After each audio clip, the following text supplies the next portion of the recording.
Roger Williams University is hosting a crisis management seminar on May 3rd at their Providence campus. Crises, whether a natural disaster, cyber attack, or financial instability, can have severe repercussions if not handled properly. This is where crisis management plays a pivotal role. Join Roger Williams MBA students and expert speakers to learn how to prepare for the unexpected. The program is totally free and open to the public. You can register online at rwu.edu/events/crisis-management-symposium. This is the Bartholomew Town Podcast.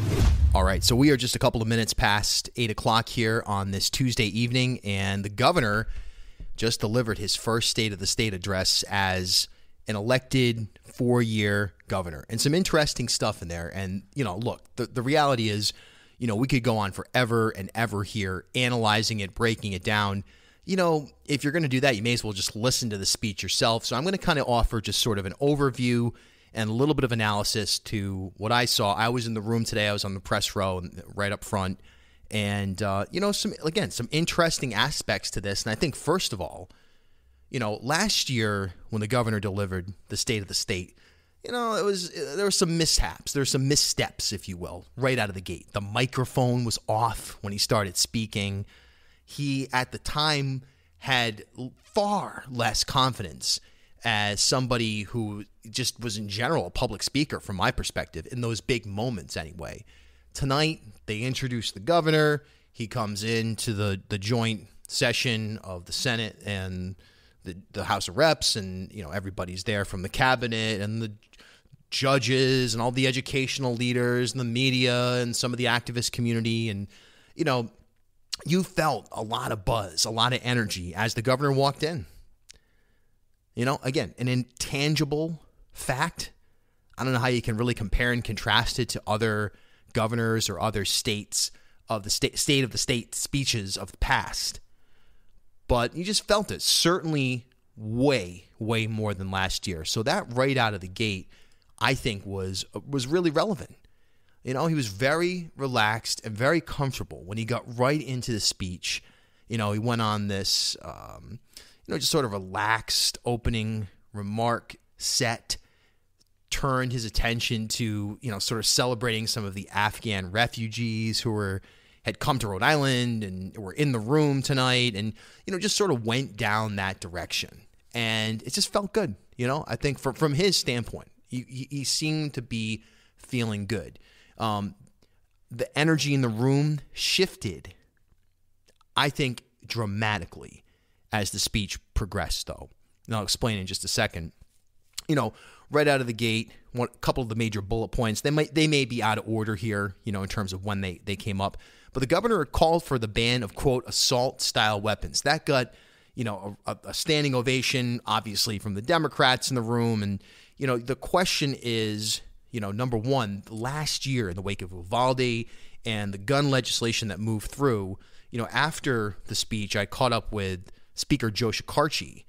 And some of the questions were, hey, what makes this year different that all assault-style weapons would be banned when they weren't last year? And his response was that, well, the Attorney General and others felt that the magazine capacity ban was far more important than a general assault-style weapon ban. You can take that in any way, shape, or form that you like.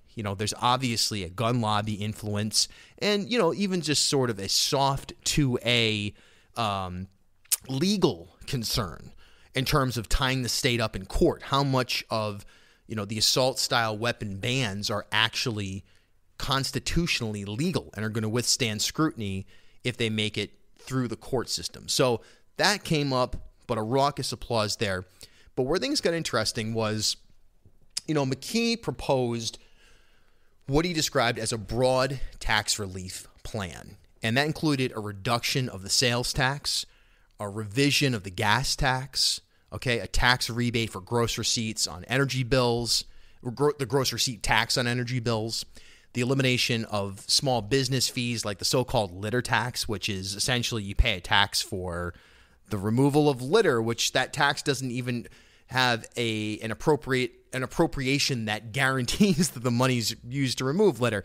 So this package of broad tax relief, this is where it gets really interesting.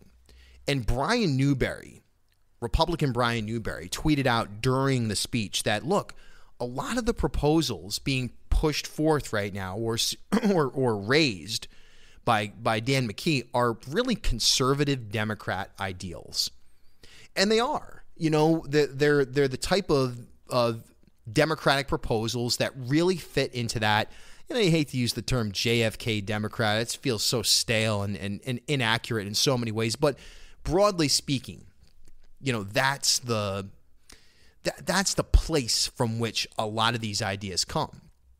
And the question is, you know, at 6.85%, reduced from 7%, right, in terms of a sales tax, in terms of a 3-cent reduction in a gas tax, you know, those numbers, the problem may be for the governor is that you've got a General Assembly, and this is what Newberry pointed out, and I actually asked Speaker Shekarchi about this after the speech, after the governor's speech as well on the House floor.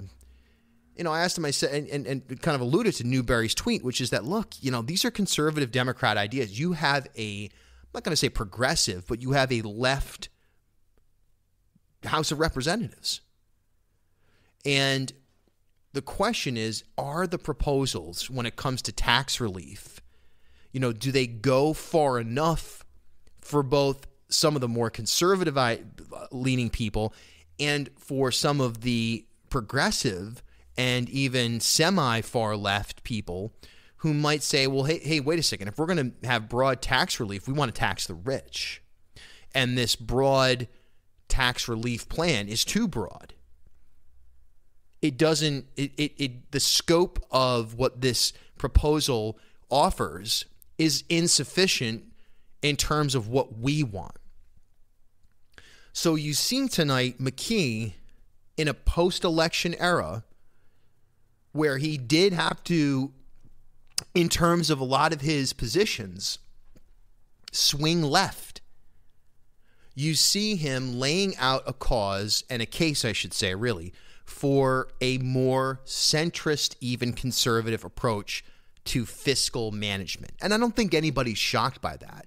You know, the governor he's a fiscal conservative in many, many ways. And look, when you talk about the rainy day fund, which he mentioned, and you look at what the state's coffers look like right now, you know, he is not just out there blowing the money out the door. Not that he can single-handedly do this anyway. But it really lays out a vision of what Dan McKee and his tenure as governor, now as an elected 4-year term and the face of, you know, Democratic politics in the state in many ways, though maybe not the most powerful politician. That would be Joe Shekarchi, the Speaker of the House. In many ways, the face of where things head. And I wonder, you know, if you can make an argument that Joe Shekarchi is to the left of Dan McKee. And I think as we see, you know, what the revenue looks like for the state, you know, as we move along March and May, that's when you'll have a better understanding of like, okay, here's really what we can accomplish. Here's the number, the percentage of tax reduction that we can actually do.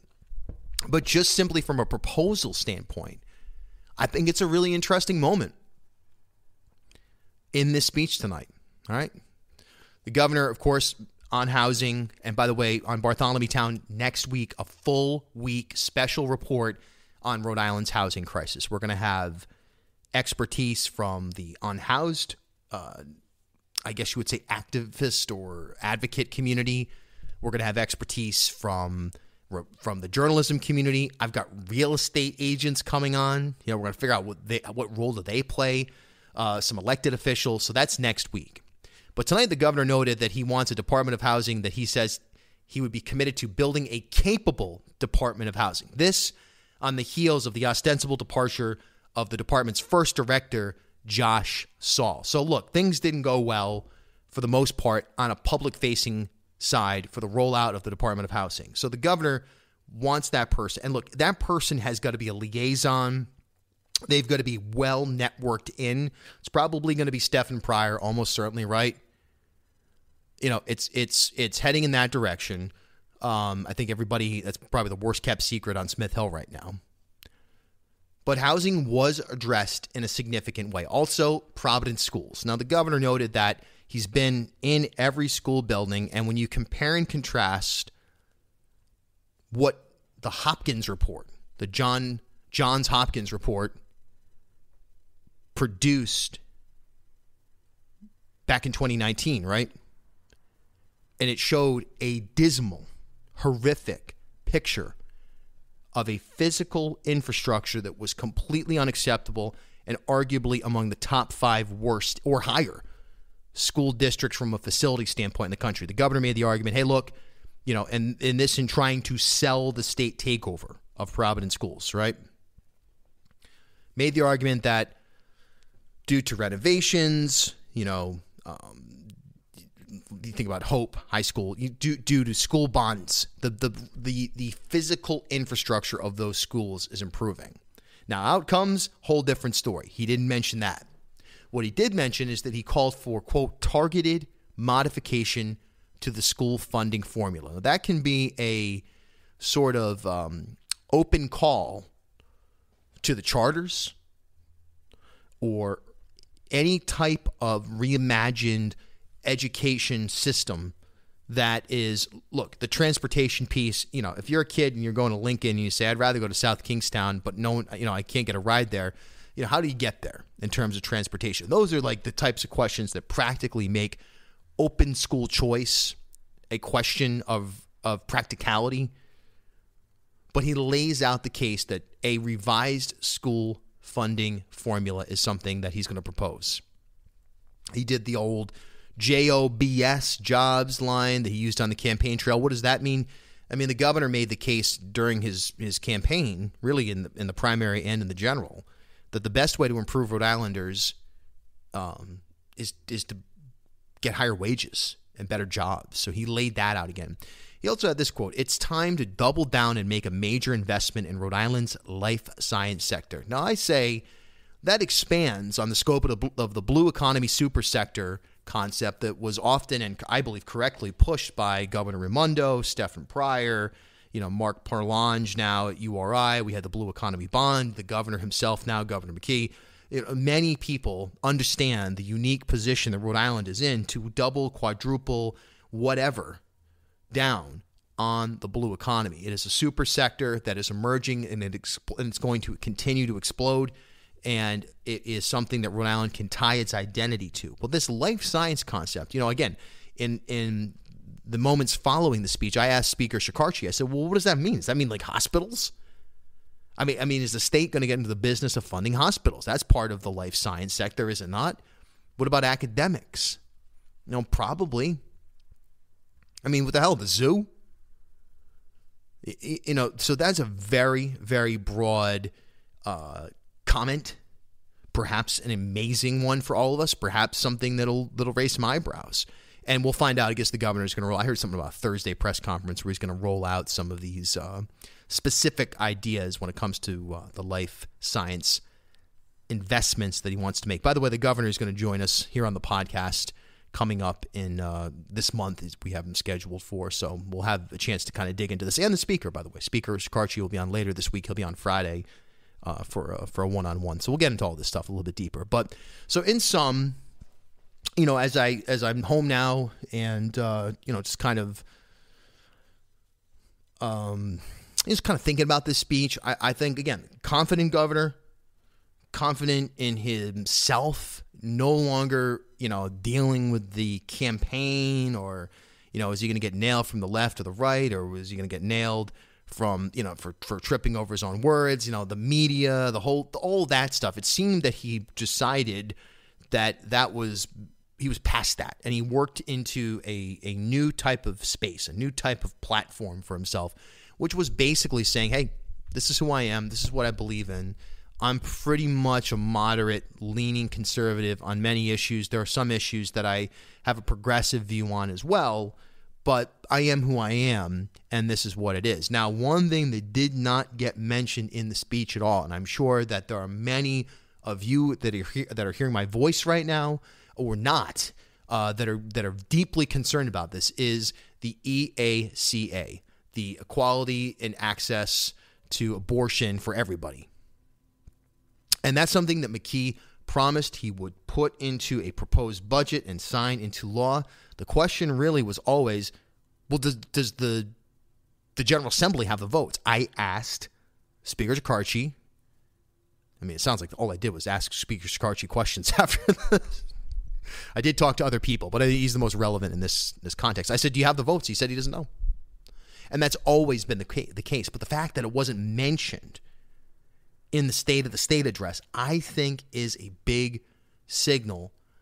Not that the governor's dismissing it, not that he's not going to fulfill that campaign promise, but that he's moving beyond that. And he's getting out of, other than the obvious, which is really, quite frankly, the elephant in the room in that regard, which is the assault-style weapons ban. Something that on Martin Luther King Day, just yesterday, President Biden also indicated was a move that the nation should make. Not mentioning the EACA, I think that's a big deal. I think it sends a message to certain supporters of the governor that might say, hey, wait a second here. You know, that didn't get, that the lack of a mention there is something that is concerning. And it will be interesting to see how that plays out, if it matters to begin with. Because look, if the votes aren't there in the House, if the votes aren't there in the Senate, who cares? It doesn't get through. But for certain advocates, you know, I saw the Women Project was tweeting out throughout the course of the night on everything. You know, hey, the governor talk about education. That ties back to women's health, and it does. I'm not disputing that it does or doesn't. I'm not disputing that it doesn't. I agree that it does. It all ties together. And perhaps in the context, again, of this confidence speech that the governor delivered, succinct, you know, just kind of wham, bam, thank you, ma'am. Here's Dan the man. Here's Governor Dan McKee in a nutshell. Look good. Suit fit right. You know, no wackiness with the tie, you know, to the side or any of this stuff you see sometimes around here in Rhode Island. And look, I wasn't even wearing a tie tonight. You know, I'm not a fashion expert, but it matters. You know, it matters. Sloppiness, you know, it's a television production. It's a reality TV show at the end of the day. These speeches and all this stuff, it's entertainment. Okay, you don't need to do it. You can just do government and not do the speech. This is entertainment. This is the entertainment industry. That's what it is. It's show business. He looked well made up. He looked like he had a good, you know, someone took care of his hair, his makeup. The suit fit well. The color was right. The tie fit well. The tie was right. He walked right. He didn't limp. He didn't stumble. He was way, way better than last year at doing this thing, this performance. And I think that matters. But what really matters is the governance, the policy, what gets through, what doesn't get through. And what you saw tonight was a Dan McKee that was a little different than what you saw on the campaign trail, especially in the Democratic primary.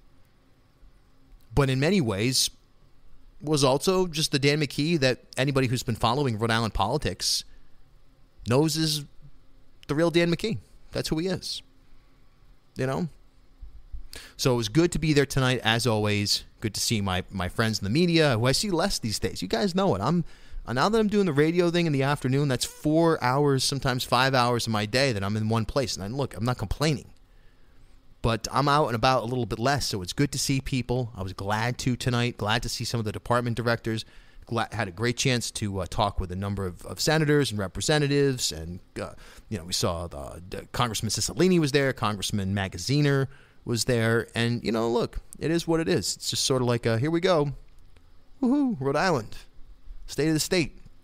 And you walk out the building and you look, for me, I park, I have a little place I always park over there. And I look over my shoulder and there it is, the State House, and it's lit up in red. And you go, yeah, geez, isn't this great? And it is, if we get stuff done. If it's all performative, it's utter nonsense. But I don't think it is. I really got the sense tonight the governor is ready to assemble the team. And look, this whole Josh Saul thing, I mean, look, nice kid, talented musician, probably has a ton of knowledge on actual housing from a commerce standpoint, which is critical. Was he able to execute on the homelessness issue, on the unhoused camp, the encampment at the State House with the shelter beds, the Thanksgiving deadline going into Christmas? He fell down flat, and it was an absolute disaster. And the governor went out of his way. Again, he said he wants to have capable leadership in that role. And he should. He deserves it. We deserve it. Not even him. We deserve to have capable leadership in that Department of Housing role. We have a housing crisis. I don't care what anybody says, we do. And how you address that, I mean, that's going to be a legacy issue. People are going to just move out of Rhode Island. Where are they going to go? Everywhere is expensive. I don't know. You're going to live in West Virginia. I don't even know where's cheap right now. Go live in northern Maine. I don't even know where you go. But people are going to move out of Rhode Island. And they already are. But you're going to see a spike 10 years from now, 20 years from now. You can't afford to live here. What are you going to do? Yeah, build a Superman building out, $3,000 for a studio apartment. That's where people go sip coffee all day and don't do anything. They get trust funds or something like that. I mean, that's not going to solve the housing crisis. That's nonsense. Forget about it. Just call it luxury lofts. Build it out. That's fine. Now, you want to pay $3,000 for a studio to go live in an old office building in downtown Providence, but be my guest. Do it. Maybe they'll put a gym in that thing. Who knows? Whatever other amenities as well. Maybe a little waterfall like they had the mall you throw the quarter into. Make a wish. Who knows what they're going to put there? It's not going to solve the housing crisis. It's the issue of our time. And so, too, are some of the other things that were laid out tonight and were not laid out tonight. All eyes are on that EACA and what does it mean that it was not mentioned in the speech? Does it mean the governor just say, hey, look, I promised it on the campaign trail. I'm not going to go back on it. You're going to see it in the budget. We don't even know. We have no idea what it's going to look like in terms of a General Assembly vote. No idea. And they probably don't. I think that's a fair statement. You're going to have to, I can give you names, I'm not going to, but right now, but people who, I don't have any idea how they'll vote on this. There'd be horse trading involved. Then you got people, they got religious beliefs, they got this, they got that, they got constituents that don't want it. I don't know. But it wasn't in there. The access to abortion for Medicare recipients and state workers. Didn't hear much about, the transportation. Didn't hear anything about transportation. I mean, look, you can make an argument you did because he mentioned at the top the Rhode Island 2030 plan, that whole thing. But nothing specific, right? When no major infrastructure projects were laid out. Pretty basic. But like I said, for the speech itself, let's be honest about it. It's a performance. It's a performance. It's unnecessary. The whole thing. The whole thing's unnecessary. I enjoy it. I'm glad it happens. I'm glad to be there. I would be disappointed if it went away. Do we need it? No, of course not. The whole, all right, we're going to have the joint assembly, joint session of the House, the House of Representatives and the Senate is now in session. Do we need to do a roll call? If anyone opposes to waiving the roll call, scream out loud now. Hear ye, boom, boom, boom. Okay, we're going to escort in the judges. Here comes the presidents of the universities. Okay, boom. Here come the general officers, one at a time. Ladies and gentlemen, who got a raucous ovation was Greg Amore, Secretary of State. Of course he did. He's a fixture of the House. Raucous ovation. James Diosa, they got a little cheer. Peter Nerona, he got a hoot and holler. Sabina Matos, the lieutenant governor, she got a hoot and holler. But Amore got the big prize in terms of, it's not much different than, you guys watch wrestling, the Royal Rumble, they come in, they have 10, 9, 8, here comes the next contestant, and they run down to the ring, and everyone's cheering, and it's similar. Let's be clear, you don't need this stuff to run a government. You could just keep it all. You don't even have to. You could just do it. But I love the pageantry of things like this. I do. And I was happy to be there. I always am. And I appreciate you guys for following me on Twitter and listening to this podcast. And hey, you know what? Let's see if these ideas that were laid out materialize. And let's see who the real Dan McKee is, because I think we saw it tonight. All right, everybody. We're back on Thursday. Rhode Island Director of Veterans Affairs, Kasim Yarn. Speaker of the House on Friday. Housing Crisis Special Report next week. Governor coming up later this month. A lot ahead. Busy times here on Rhode Island's podcast of record, Bartholomew Town. Good night, everybody. The legalization of recreational cannabis that went into effect last month can open doors for your career. If you are already in the industry or wondering what is the best path to break into the cannabis field, the University of Rhode Island has a program to help you become highly competitive in numerous areas of the cannabis industry. Fully accredited by URI's College of Pharmacy, the certificate program is 100% online, and it can be completed in 2 semesters. The next application deadline for the summer 2023 session is April 4th, and courses start on May 9th. Learn more at uri.edu/online/cannabis or give them a call at 401-874-5280. Tell them Bill sent you. At HealthSource RI for Employers, we provide access to health insurance to more than 1,100 local businesses and nonprofits, and 96% of them renew through us every year. Maybe it's our choice of 19 different health plans, our 10 years of customizing solutions, or our one local team of dedicated experts helping employers find quality health insurance. See how our numbers stack up for you. Learn more at healthsourceri.com/employers.